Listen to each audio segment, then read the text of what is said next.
شهر رمضان الذي أنزل فيه القرآن.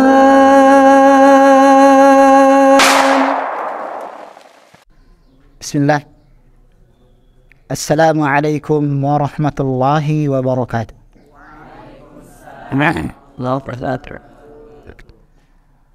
الحمد لله رب العالمين وبه نستعين والصلاة والسلام على أشرف الأنبياء والمرسلين نبينا محمد وعلى آله وأصحابه أجمعين أما بعد. Jemaah kaum muslimin dan muslimat, para peserta daurah, baik santriwan, santriwati, para asatidzah dan ustadzat, yang semoga Allah tabaraka wa ta'ala memberikan kepada kita berbagai macam limpahan nikmatnya. Tidak terasa bulan Ramadan sudah masuk pada 10 awal pertama, dan itu menunjukkan tinggal tersisa lagi 20 hari berikutnya. Sebelum dia datang, sebelum dia menyapa kita, senyum manis bahagia kita berikan kepada dia agar kita bisa bersua, berjumpa dengannya. Bahkan semuanya kita siapkan agar Ramadan kali ini lebih baik dibandingkan Ramadan sebelumnya. Ikhwan dan akhwat, para musyrifun dan musyrifat, yang semoga Allah tabaraka wa ta'ala memberkahi waktu kita. Adapun pembahasan kita pada sore hari ini, sebelum kita berbuka insyaallah ta'ala, kita akan bahas beberapa amalan yang kita lakukan pada saat Ramadan atau setelah Ramadan. Sebelum kita masuk pada pembahasan ini, ada baiknya kita kenal apa definisi Ramadan itu sendiri. Ramadan diambil dari lafaz Ramadan. Apa artinya Ramadan? Apa? Membakar. Kebakar berarti ya. Nah, membakar. Kenapa membakar? Karena pada Ramadan Allah tabaraka wa ta'ala membakar dosa-dosa kita. Kemudian yang kedua, Ramadan juga diambil dari lafaz Ramadan yang artinya apa? Panas. Tapi di sini dingin sekali, ya. Cipanas tapi dingin. Alhamdulillah, ya. Ramadan artinya apa? Panas, ya. Kalau misalnya antum, ya, atau antunna mungkin kembali ke Bekasi, cuacanya akan berubah lagi menjadi cuaca Ramadan, menjadi cuaca apa? Panas. Taib. Kemudian yang kedua, definisi puasa. Apa itu puasa secara bahasa? Menahan. Jadi perhatikan. Secara bahasa, puasa artinya adalah menahan. Pokoknya semua yang berkaitan dengan lafaz menahan, maka maknanya adalah as-siyam. Contoh, perhatikan roti di kursi sana. Itu yang sana tuh, yang di depan motor itu. Ya, itu ada roti. Ketika antum menahan mata antum untuk enggak melihat, namanya adalah apa? Siyam. Itu namanya siyam secara apa? Bahasa. Ketika antum melihat, kemudian menahan air liur antum untuk enggak ditelan, itu namanya juga apa? Siyam. Puasa juga. Ya, misalnya, atau juga contoh yang lainnya ketika antum sedang marahan dengan temannya atau lagi ambekan sama temannya. Terutama misalnya ikhwan nih, ya, ketika beli sampo yang mahal, ternyata temannya ambil tanpa pinjam, ya namanya gosok. Dikembalikan sudah setengah isinya hilang. Ya, akhirnya dia menahan lisannya untuk tidak berbicara dengan temannya karena dia apa? Marah. Ini namanya juga apa? Siyam. Thayyib. Jadi secara bahasa puasa artinya adalah al-imsaku, menahan. Istilah syar'i puasa adalah menahan diri dari segala sesuatu yang membatalkan puasa. Baik itu makan, minum, dan lain sebagainya. Itu definisi apa? Puasa. Tayyib, ikhwani dan akhwati rahimani wa rahimakumullah.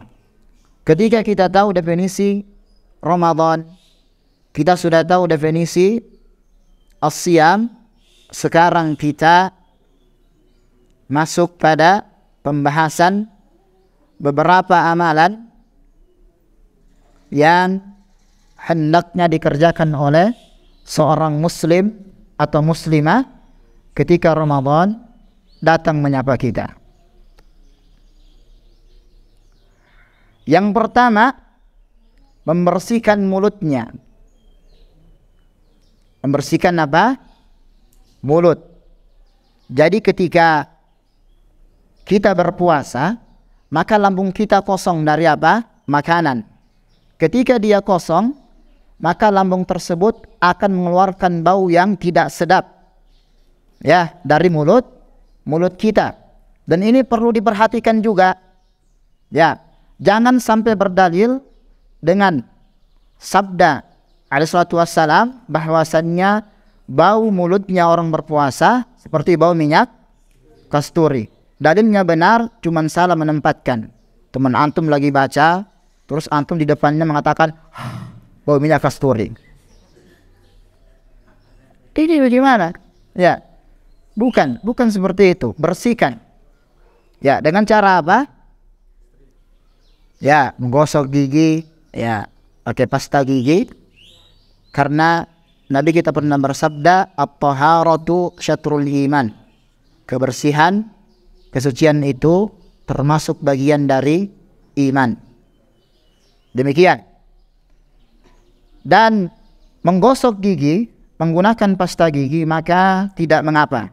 Tidak mengapa dan tidak membatalkan puasa. Yang penting pasta giginya sama, sikatnya tidak dimakan. Tidak apa? Tidak membatalkan puasa. Ya, itu perlu diperhatikan.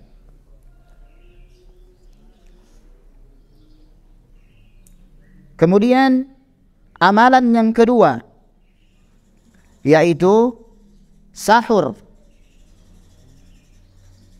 Nabi kita pernah bersabda dalam hadisnya alaihi salatu wassalam, tasahharu fa inna fis sahuri barakah. Hendaklah kalian sahur karena di dalam sahur tersebut terdapat keberkahan. Jangan sampai ada yang mengatakan begini, saya tidak sahur akan kuat sampai buka. Bukan masalah kuat tidaknya, tetapi ini masalah sunnah Nabi SAW. Takutnya ucapan tersebut sudah meremehkan sunnah. Ada sebuah contoh, ketika orang sudah sombong meremehkan sunnah, maka Allah Tabaraka wa Ta'ala membinasakannya. Contoh,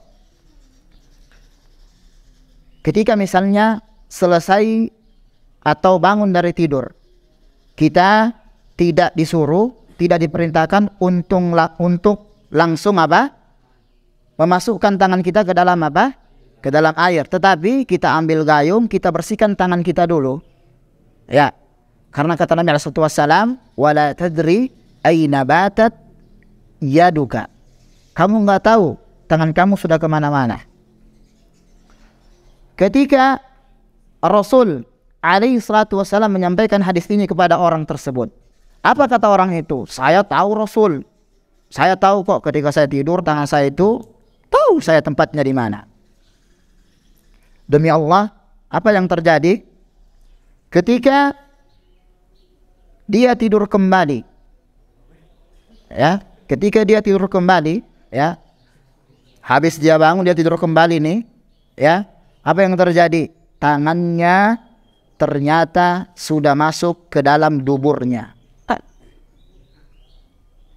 Perhatikan ikhwan dan akhwat, bukan masalah kuat tidak, tapi takut masalah ini sudah termasuk meremehkan sunnah. Ya, demikian. Ya. Dan juga sahur itu tidak perlu dengan makanan yang mewah. Ya, mungkin dengan air, ya, segelas, kurma 2 atau 3, ya, atau pengen makan nasi, tafadhol, tidak mengapa. Ya, yang penting sahur. Demikian. Sahur dengan apapun, ya, dengan martabak, nggak apa-apa, ya. Dengan telur asin, nggak apa-apa. Jangan sampai tidak sahur.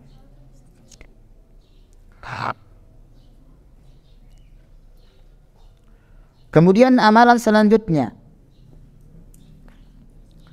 memberikan buka puasa untuk mereka yang sedang berpuasa.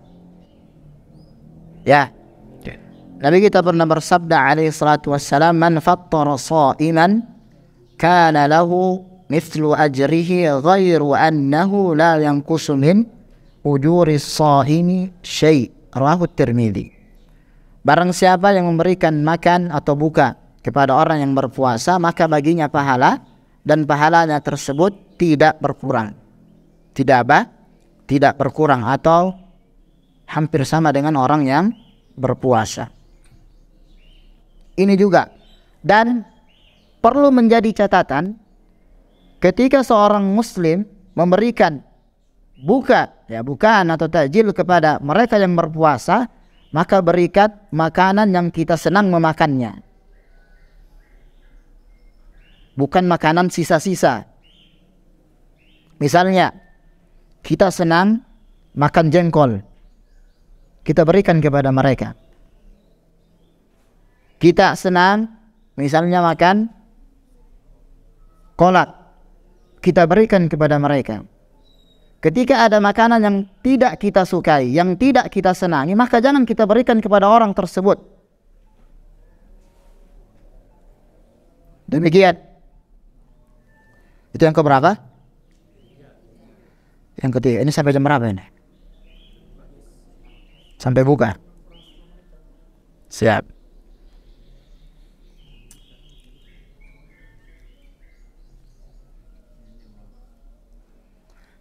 Kemudian amalan selanjutnya, tilawatul Quran. Membaca apa? Al-Quran. Nabi kita pernah bersabda, man qara'a harfan min kitabillah falahu bihi hasanah wal hasanatu bi asyri amsalha la aqulu alifun lamun mimun harfun walakin alifun harfun wa lamun harfun wa mimun harfun. Kata beliau alaihi salatu wassalam, barang siapa yang membaca satu huruf dari Al-Quranul Karim, maka baginya satu kebaikan, dan setiap kebaikan tersebut akan dilipat gandakan menjadi 10 kebaikan. Aku tidak mengatakan alif lam mim harfun, tidak, tetapi alif satu huruf, mim satu huruf, ya, dan lam satu huruf. Jamaah kaum muslimin dan muslimat, para ikhwan dan akhwat, ya. Jadi kami nasihatkan kepada diri kami pribadi dan juga kepada jamaah sekalian untuk bisa menghafalkan Al-Quran walau hanya sekali, ya. Karena kalau misalnya di bulan Ramadan ini Al-Quran tidak khatam, maka demi Allah setelah Ramadan Al-Quran tidak akan juga khatam. Makanya jangan ditanyakan sudah baca Quran atau belum. Enggak, tapi pertanyaannya sudah khatam Al-Quran atau belum. Begitu. Ya. Paling tidak baca sebentar dan lain sebagainya.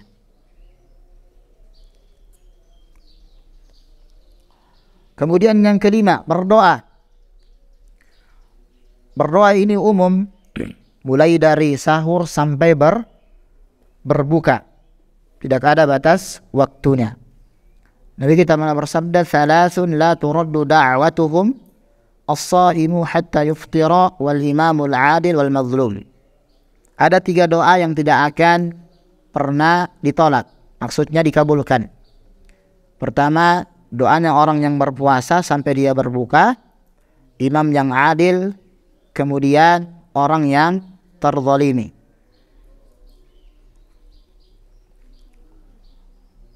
Demikian. Jadi berdoa kepada Allah tabaraka wa ta'ala agar Allah tabaraka wa ta'ala menerima amal ibadah kita, kemudian bisa memberikan kepada kita keistiqomahan sampai akhir Ramadan. Kemudian selanjutnya, amalan selanjutnya, salat. Salat. Ya, percuma puasa tapi tidak salat. Kata Syekh Muhammad Shalih Al-Utsaimin, beliau mengatakan Allah Ta'ala, orang yang puasa tapi tidak salat, maka puasanya tidak sah. Orang yang berpuasa tapi enggak salat, maka puasanya tidak apa? Tidak sah. Ya, tidak sah. Ya, Allahu Akbar. Ya.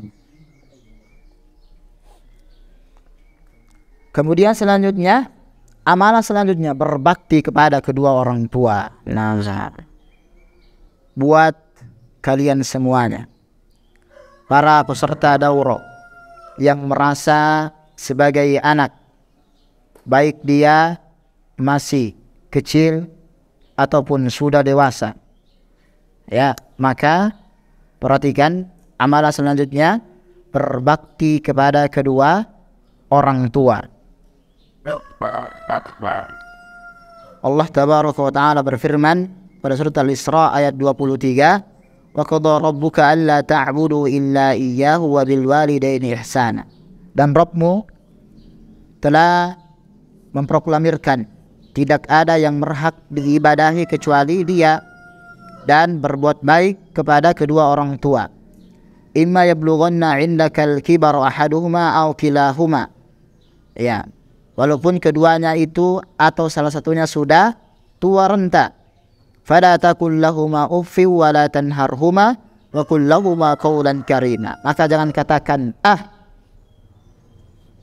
dan jangan hardik mereka berdua, dan katakan kepada mereka ucapan yang mulia. Perhatikan semuanya ikhwan dan akhwat, para asatidz dan para ustadzat, perhatikan baik-baik.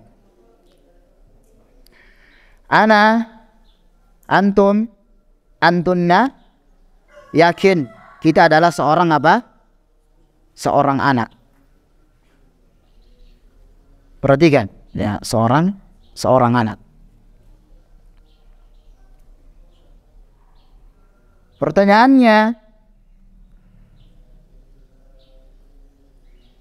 siapa di antara kita yang sudah tega membuat mereka berdua menangis, meneteskan air mata? Kalau misalnya ada, maka demi Allah tabaraka wa ta'ala anak tersebut akan binasa.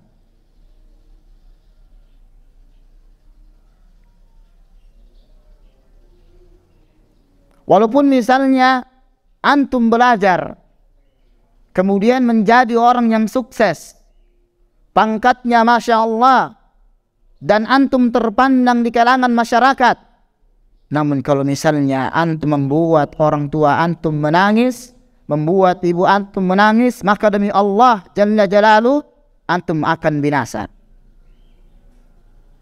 entah Allah tabaraka wa ta'ala akan menurunkan azab pada saat itu atau akan ditunda pada tahun-tahun berikutnya.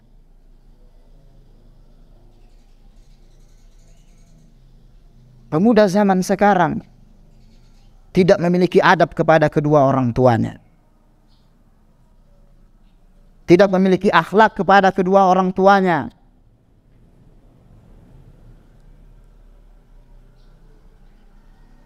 Kalau misalnya kita ingin kembali kepada masa kecil kita, maka kedua orang tua kita adalah orang yang paling lelah, yang paling capek mengurus kita. Sekarang anak tanya, ketika misalnya anak, antum, antunna, kita semua nih, ketika masih SD, kita dibangunkan pagi-pagi, dimandikan, pakaikan baju, kemudian kita dapati ada makanan di atas meja. Siapa yang melakukan itu semua? Ibu, bapak kita, kedua orang tua kita. Ketika antum, ana, antunna pergi ke sekolah, diantar pakai motor, pakai sepeda, dan dia tidak mau ada apa-apa, antum diantar sampai ke gerbang, baru dia nyaman. Siapa yang melakukan itu semua? Ibu.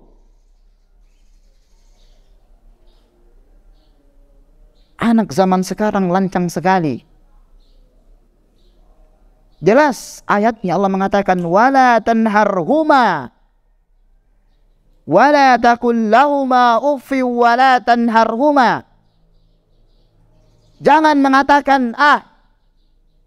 Ini mengatakan ah saja tidak boleh. Apalagi sampai ketika orang tua kita, ibu kita, bapak kita menelpon kita, dan kita sedang sibuk, kita mengatakan, apa sih ini mama, apa sih papa ini, apa sih ibu, apa sih ayah ini?